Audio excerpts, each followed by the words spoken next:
To What's Your Major Night 2. Let's give another hand to Vulgarity for their excellent lecture on the dangers of shark attacks.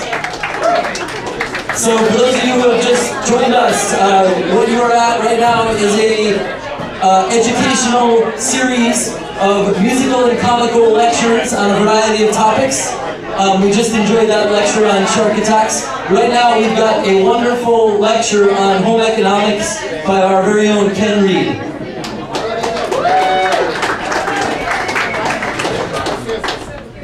Thank you.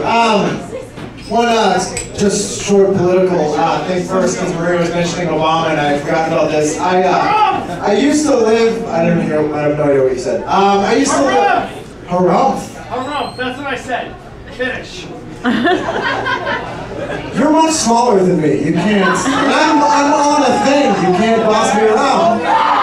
You have a harumph. Okay. But I used to live in Somerville for like 10 years, which is a filthy dump. And my landlady was like a 65-year-old Italian lady. And back in November, I was over there paying the rent, and Obama was on TV, and she was like, "Hey, do you think this guy's gonna win?" And I was like, "He might win, I don't know." And she was like, "I'm kind of nervous if he wins." And I was like, "Well, why?"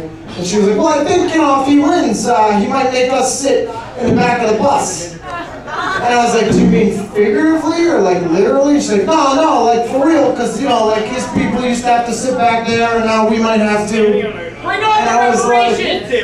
The reparations for us white people, exactly. And I was like, you know, I don't think he's going to do that. And then she's like, "Well, that's okay." And I was like, "That's really racist and ignorant, but also kind of sweet and understanding," which is really what Somerville was all about when I lived there, which was great. Did you just say suck a dick? Music!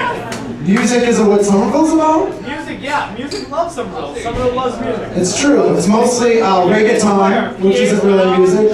And stabbing is kind of a musical sound when kidneys are punctured.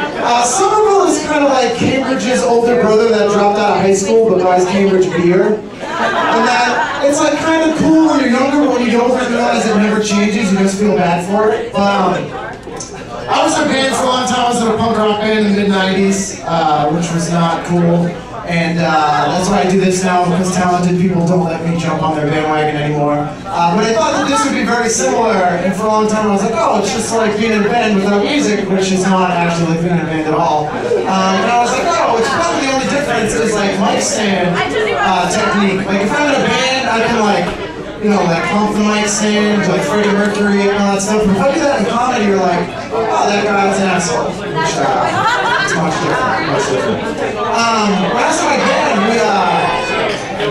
what's up? I appreciate that, thank you very much. That's the nicest thing someone said when I've been doing stand-up. Like, I'm listening to you. I appreciate it. Last time again, we record. Did I get louder or did they turn me up? Excellent, thank you. When I was in my band, we recorded our second record at this place up in Gloucester that was owned by a guy who played guitar in Billy Joel's band. Some guy named Dave or something. He was in Billy Joel's band up until we didn't start the fire, and then Billy Joel like fired everybody. So this guy just wandered around his house with like a mullet and a gut and a robe, and that's it. It was like that scene in Boogie Nights with the Chinese kid and the firecrackers at the Nash house. Like that's what this guy's home was like. And so we were recording a record in his basement because this guy was leasing the space. And all these people would just show up to buy drugs off this guy all the time, like frat dudes and like Gloucester whores, which there are plenty of apparently there, and things like that. And so I was outside taking a break from recording with the guy who was engineering our record, who was a nice guy but had no sense of humor at all. And this guy Dave from Billy Joel's band like wanders into the scene with this woman who looked like someone from Cops. And we heard a dog howl, and she freaked out. She's like, "What was that? What was that?" And I was like, "Oh, it was probably a werewolf." And then, you know, which is obviously a joke because there's no such thing as werewolves.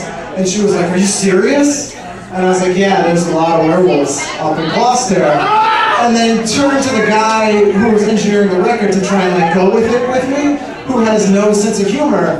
And he mustered up all the improvisational skills he has, and he goes, "Oh yeah, I saw some werewolves. They were being werewolves and shit, which is not convincing at all. And this woman started crying and just ran into the woods to run from the werewolves. And I was like, being in a band is awesome. I used to book all our shows when I had the band. Most of them would be like this. And we were the band that always showed up when other bands canceled. So like if people saw us loading in, they'd be like, ah, fuck, who didn't show up? And so a lot of times, like we just learn all the other punk bands in Boston's opening song. So we could play like the Dropkick Murphys' first song. So, and kids didn't know what people looked like then. So we'd start playing their first song and everyone would get excited, and then we'd just go into our song and everyone would be like, ah. And I'd be like, that was for me. That was just for me. But I used to book all our shows, and one day our drummer was like, oh, can I book some shows? And I was like, yeah, sure, that's work for me. And so the first show that he books, we show up, and it's in a log cabin in New Jersey, which is not a good sign anyway. And so we show up, and all the bands on the bill are white power skinhead bands. Which I should mention, I am not a white power skinhead, so it was slightly odd. And actually, as an aside, I think we can all agree that Nazis were not good. Yes, okay, Tim McIntyre agrees. Did you just agree that Nazis aren't good by doing this? Yeah, those Nazis were awful. Nazis were not, all the Gossip girls just did this, and that's scary. I think the weirdest thing to me about Nazis is that everything they did was awful except the way they dressed. Like, they were the best dressed fascist group of all time, and we can all agree they all looked very good. They were the best militant looking group. So the weird thing about neo-Nazis is that they're everything about Nazis except the fashion. Like, they were really like, I can get behind the Jew hate, but I will not wear a nice shirt. Like, I'm not going to do that. If it was just about fashion, like if they were like, no, I don't really agree with the principles of the Nazis, but these are really nice boots, I would be like, okay, I can back you there. But anyway, so we show up in New Jersey, and it's all neo-Nazi skinhead bands playing. They were named like the Jew Stompers and like horrible bands like this. And I was like, hey, Dan, how did you not know that you booked us on a white power skinhead show?